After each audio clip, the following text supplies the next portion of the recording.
you guys doing? So this is actually not really a tutorial per se. This is just general information which I feel is very relevant.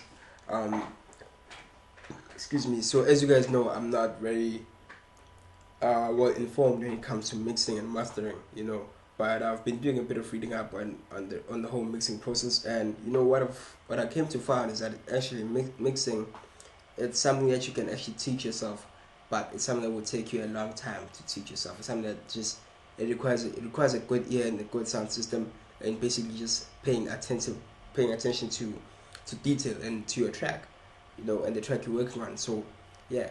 So what I'll show you guys now is this document here. So this is basically what I found online. So I'll just wait for this to load. So this document basically shows it's something that I found online, and it basically describes the different instruments, and where they lie, and where they found in the spectrum basically, because as you need to understand that music works in terms of a spectrum, and each sound lies in certain frequencies. These are called frequencies within that spectrum there. You get what I'm saying? So your kick and your drums are and your bass are usually at the very low frequencies, while your hi-hats and all those things they are at like high frequencies. So I'll open something for you guys and I'll show you what I'm talking about. And what I'll open is what we call your parametric EQ equalizer tool. So I'll use this one here. So there it is. So this consists of your frequencies. So as you can see, okay, let me see, I can't drag that. So as you guys can see, you have your thing. So as you can see, 63 Hz, hertz, whatever, and as you go up, it increases. And as you can see, 20, 50, 100, 200, 500, 1K, 2K, 5K, 10K. So these are your kilohertz here, and these are just your hundreds and your tens, in terms of hertz and kilohertz. So what these are is basically this basically shows you where a particular sound within the spectrum here, and this is what I'm talking about. This document here basically tells you that your kick should actually in actual fact be somewhere around here, and your hi-hats should in actual fact be somewhere around here. And then what you need to understand is I'm not saying I'm a master. I just found this document yesterday, so I might be totally incorrect with what I'm saying here, but I'm sharing it anyway because I feel like it's relevant information which could be of help to you guys, So as I'm learning about mixing and mastering, I'm going to give back what I've learned, So that's basically what I'm doing here. So if you think I'm blaming on and I'm just talking nonsense, I don't know the first thing about mixing, that's perfectly fine. I understand. I'm not saying I do know anything. This is what I found on the internet. You cannot trust the internet, but it's something to start off with.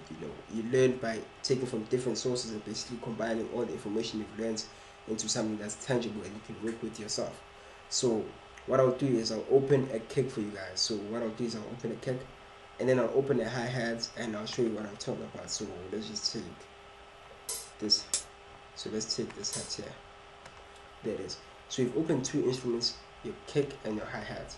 So when you're observing this, we expect so I'm going to assign the kick to the first line like that, the kick there, and then we expect that our kick should be where it should be here, because according to this chart here, or according to this thing here, it says the kick should be, well, it's usually find around 60 to 80 hertz region.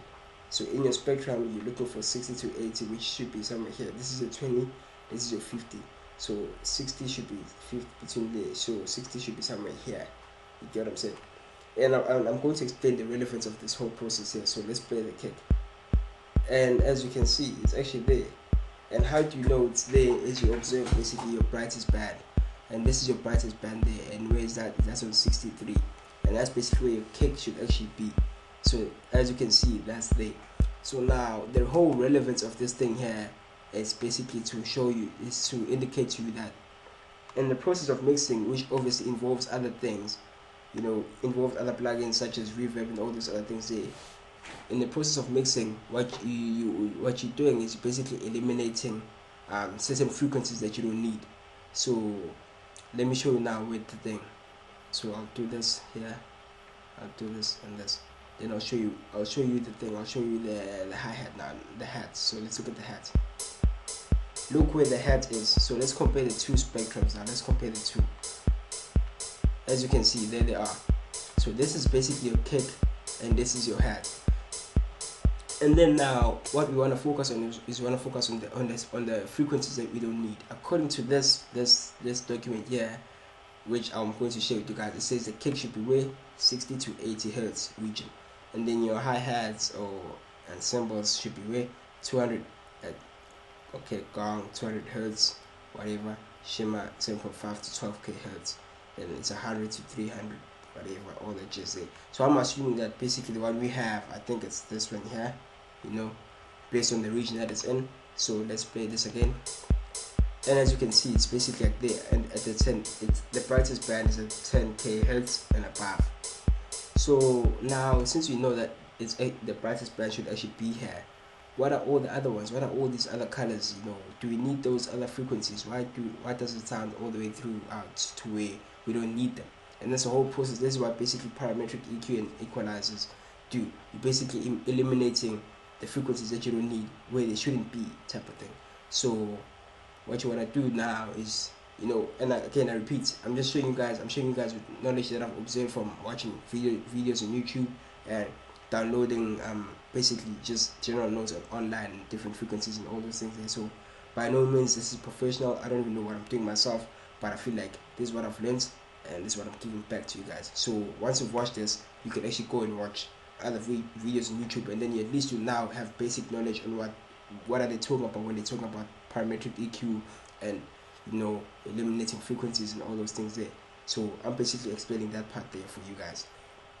So now you have your kick and your hi-hat like that. So you have this, and it's supposed to be here, but this is not. You see, this is your kick, and your kick is supposed to be 60 to 80 hertz. But look, there's still bands here at 136 and all the way through somewhere around here, and this one here is supposed to be bands there and not all the way down there. So what basically that means that you need to eliminate these bands here. You don't need all these bands here. These bands, these bright bands that you're getting here are taking up space. So it's like you have a kick, and some of the kick is sounding in the space where you're supposed to be having your trebles or your hi-hats. So it's like basically your kick it's taking more space. It's taking over its own space and the space of the hi-hats. So you don't want that happening. You want each sound to have to stick to its own region, and that's part of the whole equalizing process. So what you do is you click on that. This is the method that I use, that I've learned, and I started using it now.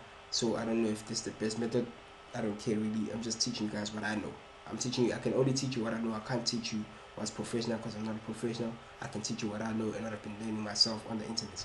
So you click on 20 hertz to 18 kilohertz cut. Click on that. So what you get is that. You can do that for this one as well. Presets. Done. So let's play this. So now we know it's supposed to be in the region of what? 60 to 80 hertz. So we start cutting off, and you're looking at this part here to see, wait, what hertz are you on now? So right now we're on 21. We're moving 27 to 30. We're in the 30 region now. Our kick is supposed to be on a 60, so we put it just about there on 60.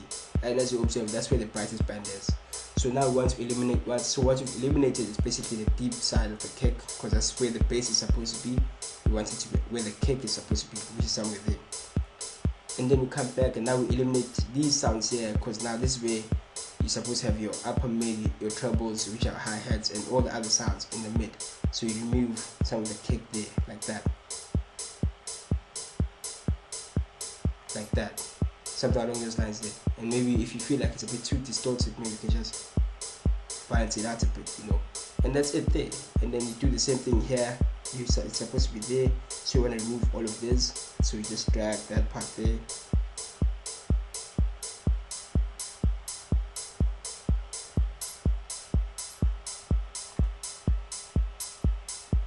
So you basically do that.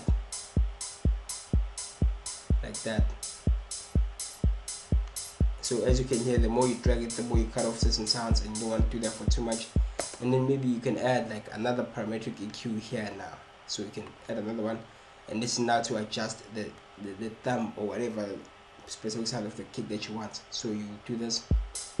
So we have our kick there, and you see it's eliminated there. So now we want to adjust this frequency here so it sounds harder, so you can just drag one of these maybe like that.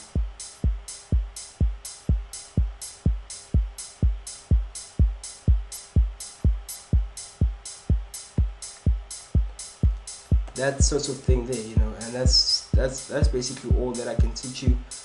I don't know what I'm doing, I'm just playing around myself, but basically the main thing to take from this tutorial here is sounds work in frequencies. They have a frequency range of whatever it is, from the lowest to the highest. All sounds are supposed to be located somewhere within that frequency.